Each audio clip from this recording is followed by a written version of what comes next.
স্থানীয় সংবাদ পড়ছি লক্ষণ কুমার ঘটক। এখনকার বিশেষ খবর হলো, প্রধানমন্ত্রী নরেন্দ্র মোদী বলেছেন উত্তর পূর্বাঞ্চল ভারতের সবচেয়ে বৈচিত্র্যময় অঞ্চল এবং এই বৈচিত্র্যই জাতির শক্তি। মুখ্যমন্ত্রী অধ্যাপক ডাক্তার মানিক সাহা বলেছেন রাজ্য সরকার সুশাসনের মাধ্যমে বিভিন্ন কেন্দ্রীয় রাজ্য প্রকল্প সমাজের সকল অংশের মানুষের কাছে পৌঁছে দিচ্ছে। কৃষিমন্ত্রী রতনলাল নাথ বলেছেন সমাজের অন্তিম ব্যক্তিদের কল্যাণে কেন্দ্র ও রাজ্য সরকারের যৌথ প্রচেষ্টায় বিভিন্ন প্রকল্প রূপায়ণ করা হচ্ছে। আগরতলা ও শিলচরের অরুণাচল স্টেশনের মধ্যে বিদ্যুৎ চালিত ট্রেনের ট্রায়াল রান আজ থেকে শুরু হয়েছে। প্রধানমন্ত্রী নরেন্দ্র মোদী বিনিয়োগকারীদের উত্তর পূর্বাঞ্চলের বিভিন্ন ক্ষেত্র অন্বেষণ করার আহ্বান জানিয়ে বলেন উত্তর পূর্বাঞ্চল এখন বাণিজ্যের অন্যতম ক্ষেত্রে পরিণত হচ্ছে। তিনি আজ নতুন দিল্লিতে রাইজিং নর্থ ইস্ট ইনভেস্টার্স সামিটের উদ্বোধন করে কথা বলেন। শ্রী মোদী বলেন উন্নত ভারত সৃষ্টির জন্য উত্তর পূর্বাঞ্চলের উন্নয়ন গুরুত্বপূর্ণ। তিনি উল্লেখ করেন উত্তর পূর্বাঞ্চল ভারতের সবচেয়ে বৈচিত্র্যময় অঞ্চল এবং এই বৈচিত্র্যই জাতির শক্তি। अष्टलक्ष्मी के इस आशीर्वाद से नॉर्थ ईस्ट का हर राज्य कह रहा है हम निवेश के लिए तैयार है, हम नेतृत्व के लिए तैयार है। साथियों, विकसित भारत के निर्माण के लिए पूर्वी भारत का विकसित होना बहुत जरूरी है और नॉर्थ ईस्ट पूर्वी भारत का सबसे अहम अंग है। প্রধানমন্ত্রী আরো বলেন এমন একটি সময় ছিল যখন উত্তর পূর্বকে কেবল একটি সীমান্ত অঞ্চল বলা হতো, কিন্তু এটি এখন প্রবৃদ্ধির অগ্রদূত হিসেবে আবির্ভূত হচ্ছে। তিনি মন্তব্য করেন উত্তর পূর্বাঞ্চল একটি সমৃদ্ধ জৈব অর্থনীতি এবং বাঁশ শিল্প, চা উৎপাদন এবং পেট্রোলিয়াম, খেলাধুলা এবং দক্ষতার সমার্থক, পাশাপাশি ইকো ট্যুরিজমের জন্য একটি উদীয়মান কেন্দ্র। তিনি বলেন যোগাযোগ বৃদ্ধিতে হাজার হাজার কোটি টাকা বিনিয়োগ করা হয়েছে অরুণাচল প্রদেশের সেলা টানেল এবং আসামের ভূপেন হাজারিকা সেতুর মতো প্রকল্পগুলিতে। তিনি গত দশকে 11,000 কিলোমিটার মহাসড়ক নির্মাণ, বিস্তৃত নতুন রেল লাইন, বিমানবন্দরের সংখ্যা দ্বিগুণ করা, ব্রহ্মপুত্র বরাক নদীর উপরে জলপথের উন্নয়ন এবং শত শত মোবাইল টাওয়ার স্থাপনের মতো গুরুত্বপূর্ণ অগ্রগতির কথাও তুলে ধরেন। তিনি আরও উল্লেখ করেন 1,600 কিলোমিটার দীর্ঘ উত্তর পূর্ব গ্যাস গ্রিড স্থাপন করা হয়েছে, যা শিল্পের জন্য নির্ভরযোগ্য জ্বালানি সরবরাহ নিশ্চিত করে। साथियों, आज गुवाहाटी, इम्फाल, अगरतला ऐसे शहरों को मल्टी मॉडल लॉजिस्टिक हब के रूप में भी विकसित किया जा रहा है। मेघालय और मिजोरम में लैंड कस्टम स्टेशंस अब इंटरनेशनल ट्रेड को नया विस्तार दे रहे हैं। इन सारे प्रयासों से नॉर्थ ईस्ट इंडो पैसिफिक देशों में ट्रेड का नया नाम बनने जा रहा है। অনুষ্ঠানে বক্তব্য রাখতে গিয়ে উত্তর পূর্বাঞ্চল উন্নয়ন মন্ত্রী জ্যোতিরাদিত্য সিন্ধিয়া বলেন সরকার উত্তর পূর্বাঞ্চলে পরিকাঠামো এবং যোগাযোগ ব্যবস্থা বৃদ্ধির লক্ষ্যে কাজ করছে। তিনি বলেন এখন এই অঞ্চলে 17টি বিমানবন্দর রয়েছে, যেখানে 2,000-এরও বেশি বিমান সংযোগ রয়েছে। তিনি উল্লেখ করেন উত্তর পূর্বাঞ্চলে পরিবর্তনের হাওয়া বইছে। তিনি বলেন উত্তর পূর্বাঞ্চল দক্ষিণ পূর্ব এশিয়ার আন্তর্জাতিক করিডোরে পরিণত হবে। শ্রী সিন্ধিয়া বিনিয়োগকারী এবং ব্যবসায়ীদের make in India, make in north east এবং মেক ফর দ্য ওয়ার্ল্ডের প্রতি আহ্বান জানান।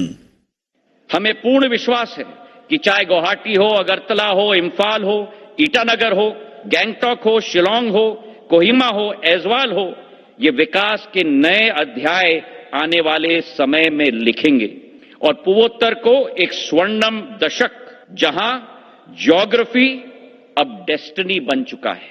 प्रधानमंत्री जी के नेतृत्व में भारत का इंटरनेशनल गेटवे हमारा उत्तर पूर्वी क्षेत्र बनेगा।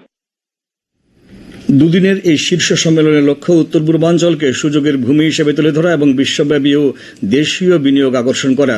শীর্ষ সম্মেলনে মন্ত্রী পর্যায়ের অধিবেশন, ব্যবসা, সরকার অধিবেশন, সভা, স্টার্ট আপ এবং নীতি প্রদর্শনী এবং বিনিয়োগে প্রচারের জন্য রাজ্য সরকার এবং কেন্দ্রীয় সরকার কর্তৃক গৃহীত উদ্যোগ অন্তর্ভুক্ত হয়েছে। উত্তর পূর্বাঞ্চলে বিনিয়োগের আগ্রহ প্রকাশ করে বেশ কয়েকজন বিশিষ্ট শিল্পপতিও আজ এই শীর্ষ সম্মেলনে বক্তব্য রাখেন।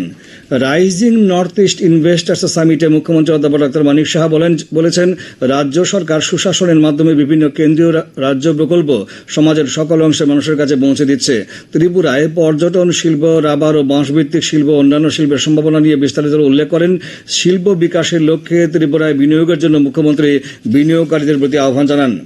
আজ কচ্ছপ দিবস। এ উপলক্ষে আজ উদয়পুরে আয়োজিত এক অনুষ্ঠানে অর্থমন্ত্রী প্রণজিৎ সিংহ রায় বলেছেন, মাতাবাড়ির কল্যাণদিঘিতে বিরল প্রজাতির কচ্ছপের বর্তমান সংখ্যা নির্ধারণ, সংরক্ষণ, পরিচর্যা এবং স্বাভাবিকভাবে বংশবৃদ্ধির নানা বিষয় নিয়ে গবেষণা করার লক্ষ্যে রাজ্য সরকার 21 লক্ষ টাকা বরাদ্দ করেছে। কচ্ছপ সংরক্ষণের জনসচেতনতা বৃদ্ধির উপরও তিনি গুরুত্ব আরোপ করেন।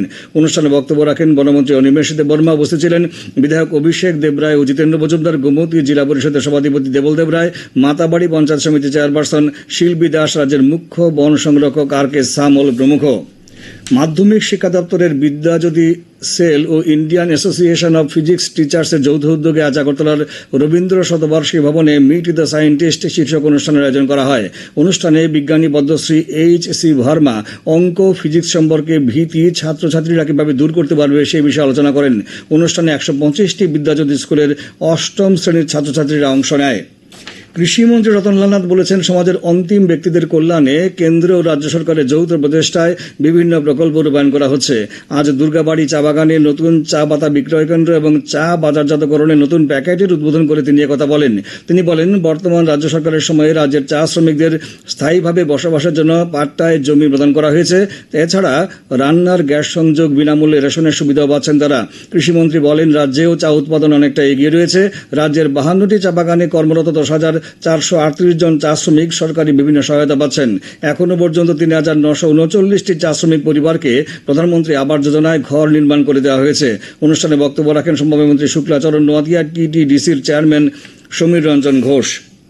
প্রধানমন্ত্রী নরেন্দ্র মোদী আগামী 25শে মে রবিবার সকাল 11টায় আকাশবাণীর মন কি বাত অনুষ্ঠানে দেশ বিদেশের জনগণের সঙ্গে মত বিনিময় করবেন। এটি হবে মন কি বাতের 122তম পর্ব। প্রধানমন্ত্রী জনগণকে তাদের সুচিন্তিত চিন্তাভাবনা মন কি বাতে জানানোর আহ্বান জানিয়েছেন। মাই গভ ওপেন ফোরামে এবং নমো অ্যাপে জনগণ তাদের মতামত পাঠাতে পারবেন। এছাড়া টোল ফ্রি নম্বর 1800117800 নম্বরে কল করে আজকের মধ্যে মতামত রেকর্ড করানো যাবে। এছাড়াও 1922 নম্বরে মিস কল দিলে যে লিঙ্ক পাওয়া যাবে তাতেও SMS করা যাবে। খবর শুনছেন আকাশবাণী আগরতলা কেন্দ্র থেকে। আকাশবাণী সংবাদের আপডেট পেতে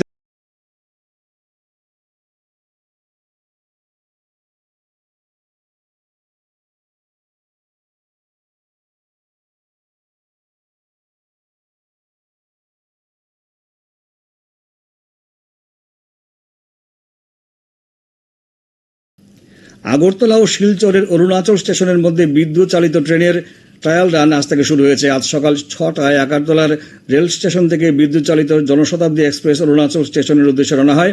আগরতলা রেল স্টেশনের স্টেশন মাস্টার চন্দ্রমোহন সাহু আজ আকাশবাণীকে এই সংবাদ জানান। কেন্দ্রীয় স্বরাষ্ট্রমন্ত্রী অমিত শাহ বলেছেন, অপারেশন সিন্দুর হল পহেলগাম হামলার জবাব এবং সমগ্র বিশ্ব ভারতীয় সশস্ত্র বাহিনীর সাহসিকতার প্রশংসা করছে। আজ নতুন দিল্লিতে BSF এর পুরস্কার বিতরণী অনুষ্ঠানে ভাষণ দিতে গিয়ে শ্রী শাহ একথা বলেন। তিনি বলেন, পাকিস্তানের বিরুদ্ধে ভারতের প্রতিশোধমূলক পদক্ষেপে BSF এবং সশস্ত্র বাহিনী মহান বীরত্ব এবং প্রতিরক্ষার প্রকৃত শক্তি প্রদর্শন করেছে।